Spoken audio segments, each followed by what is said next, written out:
So we will talk today about the VPN segmentation and other stuff.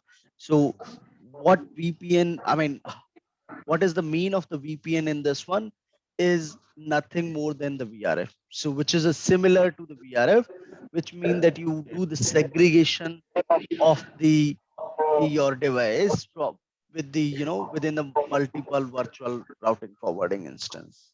Okay, so every device is by default having a two VPN. One is a transport VPN, other one is a management VPN. These are the two default VPN which will always be available on each device. These are the default VPN, right? Now, what does it? And then third VPN is the service VPN, which is non-default, which you can create anything, any number you can create it. So I'll connect you about the transport VPN. So the transport VPN is the VPN where all your provider connection will be terminated. So when I say the all your provider connection is either the MPLS or more than one internet are available would be terminated into the transport VPN, which is a more on the shared resource based capability. So if you have n number of service VPN, all of your service VPN can use the transport VPN, and further whatever the resources are available to provide you the WAN connectivity, they can utilize it. So the transport VPN is more on the WAN facing VPN. Service VPN is more on your customer facing VPN or your LAN facing VPN, right? Just that statement, can you repeat it one more time? Okay. Transport VPN. So the transport VPN is the VPN where your all the providers will be terminated.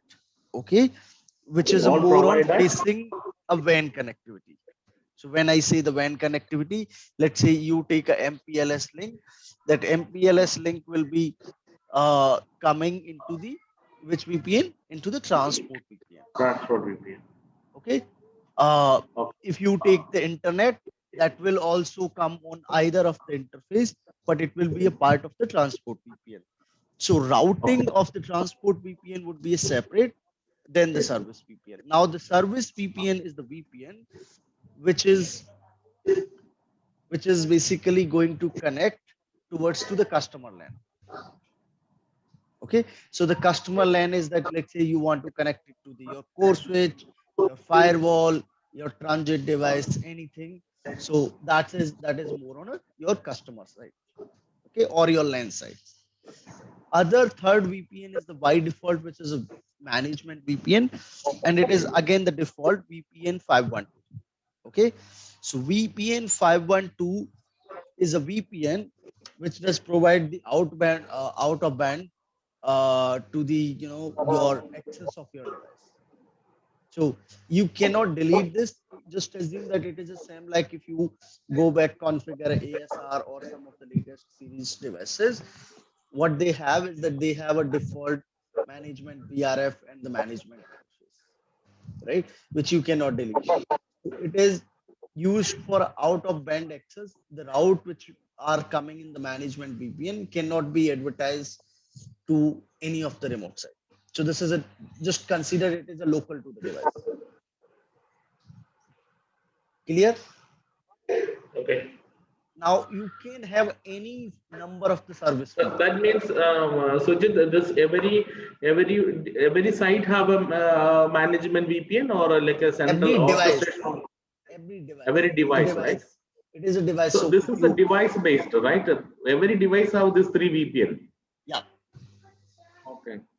it can have a more than three, but these two are zero, and these are the fixed one, which you cannot delete or cannot remove.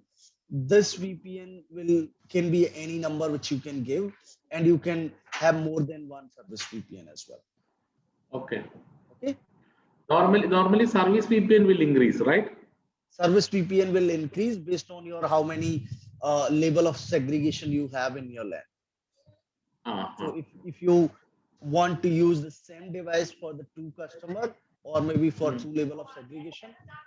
So coming back on the VPN 0 is the transport VPN. It contains the interface that connects to the WAN transport And it is the same VPN interface which are being used to form the DTLS or TLS connector connection to the vSmart, and between vSmart to the vWAN controller are initiated from this VPN. So what does it mean by that?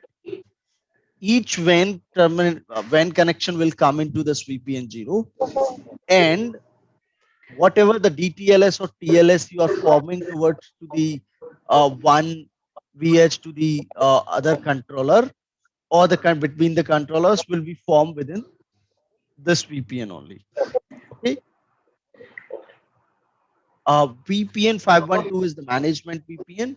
It carry the out of band management traffic to and from the Cisco SD-WAN device. This VPN is not carried across the overlay network. So we don't advertise any route which are listed in the VPN 512 towards to the another remote site. Okay. It is local to the device. Just consider that. Okay. In addition to the default VPN, there are already defined one or more service VPN site need to be created that will contain the interface that are connected to your local site network and carry the user data traffic. It's simple. Like I said, that you need to create a service VPN which is going to connect to your core site. Now, what we are talking here about the labels. So the labels are used in the OMP route attribute and the packet encapsulation which identify the VPN is a packet belongs to. So let's say for an example, if I have one device here, okay, one site, let's say BR1,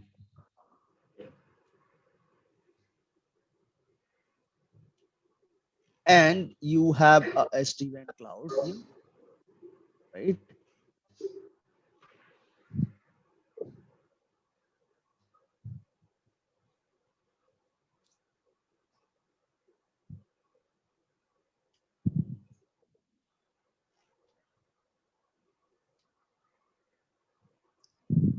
And then you have another site which is a BR2, okay?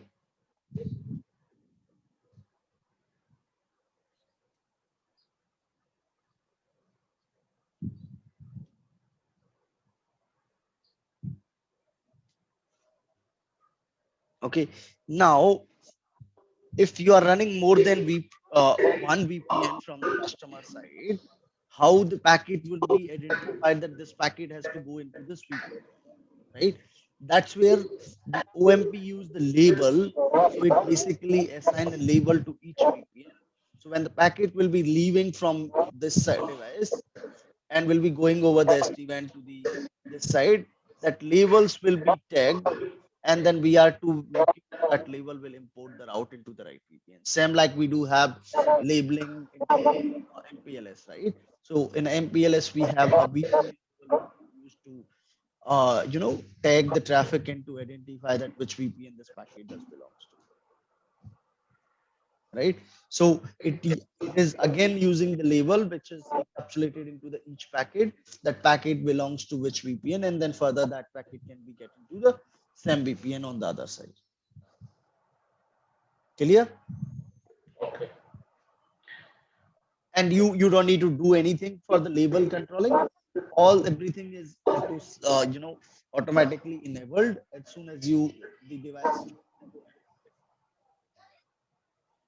Clear? Yeah. Can you just tell me what is this label? Labels are used to. Labels are used for, Label that's means what I was this like. VPN. This is VPN ID. You mean label? Right. So it will tell that this the packet which is leaving from this site to the other side, it belongs from which VPN, so that the packet can be rightly land up into the right VPN and can move forward further. Right. So the labels are used to identify the packet belongs to from which VPN, and each VPN will have the label. And here I'm talking about the service VPN, right?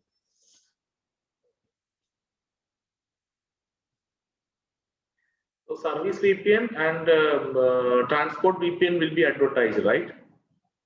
So transport VPN will be limited to your underlay, and service VPN will be your overlay.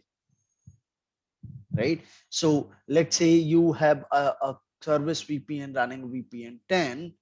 What will happen? A route which are belonging from the VPN 10 should be, going into the VPN 10 on the other side, right? So if the packet is inserting in the VPN 10, the packet on the other side should be also end up into the VPN 10 only, right? If it will, and for that it should be having some sort of the identification. So identification is being used by the label. So the label is being tagged into the each packet, that okay, this packet does belongs to this VPN 10 label, let it get into the VPN 10 only on the other side.